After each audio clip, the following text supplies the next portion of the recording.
Guatemaltecos. La pregunta sigue en pie hasta el día de hoy. ¿En qué momento se fregó Guatemala? Hace tiempo que buscamos la respuesta, y siempre terminamos echándole la culpa a quienes nos han gobernado. Es más fácil decir que Guatemala se hundió desde Manuel Estrada Cabrera y su negociación con los gringos y la United Fruit Company, porque el presidente Jorge Ubico era un dictador y un tirano, o que si Jacobo Arbenz y su ley de la reforma agraria, que por los constantes golpes de Estado y los gobiernos militares, o por la guerra o por la paz, o porque a Cerezo le gustaba el desorden y el relajo, por culpa del Serranazo, que pretendía la disolución del Congreso y manipular los tribunales electorales y de justicia, o que si Arzu vendió Guatel, o por el descaro de Portillo, o que si Berché no hizo nada, o que si en el Congreso se clavaron los 82 millones, por culpa de la mayoría de la clase política que gobernó y gobierna Guatemala, y que continúa en el escándalo y la corrupción. Pero por más que querramos zafarnos por la crisis social que asfixia a Guatemala, compartimos demasiados hábitos que nos hacen muy parecidos a quienes culpamos y criticamos. Porque aún compartimos que ser sinvergüenza debería ser parte del orgullo nacional. Somos bien chispudos y por eso compramos facturas para pagar menos impuestos. Ganamos nuestros trabajos no por nuestro esfuerzo o capacidad, sino porque tenemos un buen conecte. Nos colamos para que nos atiendan primero. Aceleramos en amarillo y nos pasamos el semáforo en rojo, porque así llegamos más rápido. Somos tan pilas que si no encontramos estacionamiento, nos parqueamos en el reservado para las personas discapacitadas. Robamos señal de cable, robamos agua, electricidad, y no nos consideramos ladrones. Reclamamos justicia y que no haya corrupción, pero le damos mordida a un policía para no tener problemas, o al juez para que abogue por nuestra causa. Jamás dejamos pasar a un peatón en la línea de cebra, porque en Guatemala el que no es chispudo, no es nadie. Pero ¿por qué si somos tan chispudos, le bocinamos a un semáforo en rojo? Como que el semáforo fuera a entender nuestra desesperación. ¿Por qué tiramos basura en la calle? Como que si la ciudad perteneciera a cualquiera menos a nosotros. ¿Por qué nos quedamos callados y no protestamos cuando los choferes cometen imprudencias? Y hasta nos hacemos cómplices de ellas. ¿Por qué estamos tan interesados en los chismes que salen en el peladero, en vez de preocuparnos por conocer algo de nuestra historia, de nuestra economía, nuestra literatura, o al menos saber cuáles son nuestros derechos más elementales? ¿Por qué sentimos que se nos hace un favor cuando un burócrata nos atiende? ¿Por qué cuando alguien hace algo bien, decimos que parece que fuera de otro país? Como si eso fuera mejor. ¿Por qué no nos sentimos orgullosos de nuestra diversidad cultural? ¿Y por qué si somos tan chispudos, seguimos alimentando este círculo vicioso que no nos deja avanzar como sociedad y país?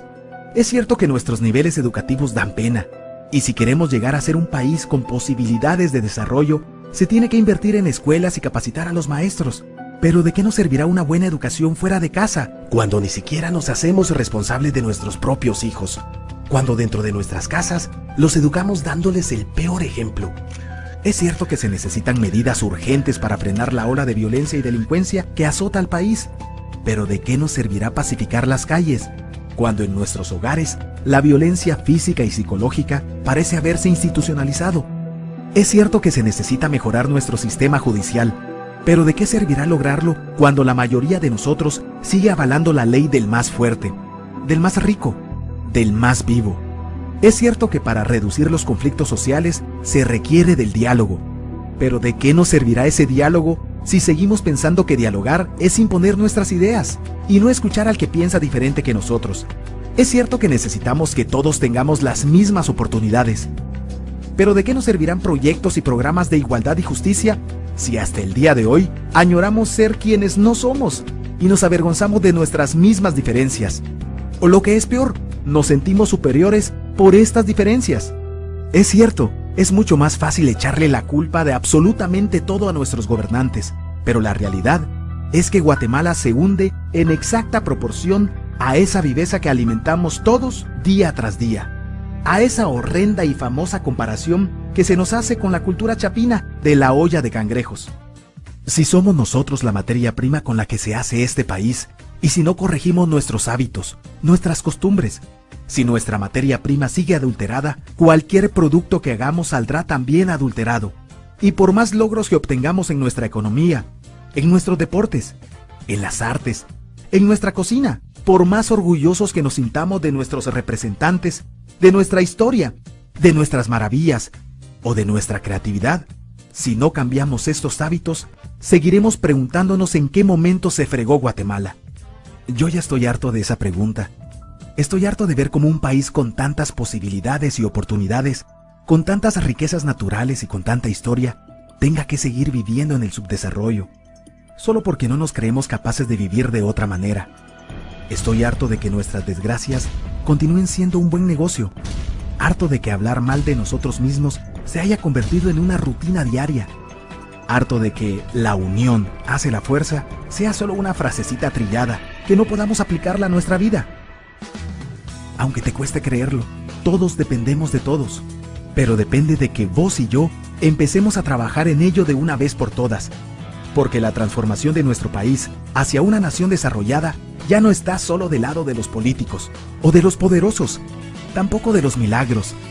La transformación de Guatemala está en la capacidad que tengamos de hacernos responsables de nuestros actos y de rebelarnos en contra de nuestra viveza. La transformación de Guatemala está en ti y en mí, en todos. Está en nuestras instituciones y en la posibilidad de trabajar unidos con un compromiso verdadero. ¿Qué pasaría si cambiamos la pregunta? Si ahora yo dijera, ¿en qué momento se arregló Guatemala? Aunque te parezca una pregunta ilógica, tenemos que creer en ella. La respuesta está en nuestras manos. Todos dependemos de todos.